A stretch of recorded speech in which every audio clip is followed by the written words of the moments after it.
રાજકોટ મહાનગરપાલિકાની આરોગ્ય શાખા હેઠળના જે વિવિધ શહેરી પ્રાથમિક આરોગ્ય કેન્દ્ર છે ઉપરાંત પીડીઓ અને પીકેજ હોસ્પિટલ ખાતે નોંધાતા આઈએચઆઈપીના આંકડા મુજબ જોવા જઈએ તો ગત સપ્તાહે શરદી ઉધરસના 1049 કેસ, તાવના જે છે 783 કેસ, ઉપરાંત જે છે 198 ઝાડા ઉલટીના કેસ નોંધાયેલા છે.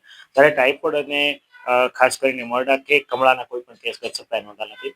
ગત સપ્તાહે મચ્છરજન્ય રોગચાળામાં ખાલી 2 કેસ જે છે ડેન્ગ્યુના નોંધાયેલા છે, જ્યારે મેલેરિયા કે ચિકનગુનિયાના કોઈ પણ કેસ ગત સપ્તાહે નોંધાયેલા નથી. જી અત્યારે વાત કરીએ તો ઠંડી જે છે એ વધવાની શક્યતા હજી નોંધાયેલી છે.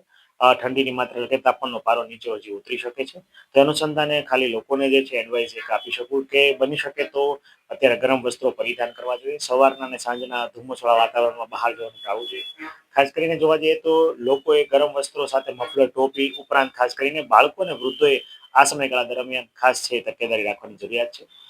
જે લોકોને શ્વસન તંત્રને લગત બીમારી હોય, લાંબા ગાળાની દવા લેતા હોય, કોઈને ઇન્હેલર કે પંપ વગેરે ચાલુ હોય તો એમણે ખાસ કરીને અત્યારે એલર્જીક રિએક્શન આવવાની શક્યતા વધારે હોય કે દમસ્તમાં થવાની શક્યતા હોય તો એવા લોકોએ ખાસ પરેજી જે છે પાળવી જોઈએ. અત્યારે સિઝનલ ફ્લૂ જે છે વધવાની શક્યતા વધારે નોંધાયેલી છે, કારણ કે તાપમાન ઉપરાંત જે છે વાતાવરણ જે છે એમાં ભેજનું પ્રમાણ અને મિશ્ર ઋતુને કારણે પણ અત્યારે વાયરલ રોગચાળો જે છે વધવાની શક્યતા નોંધેલી છે.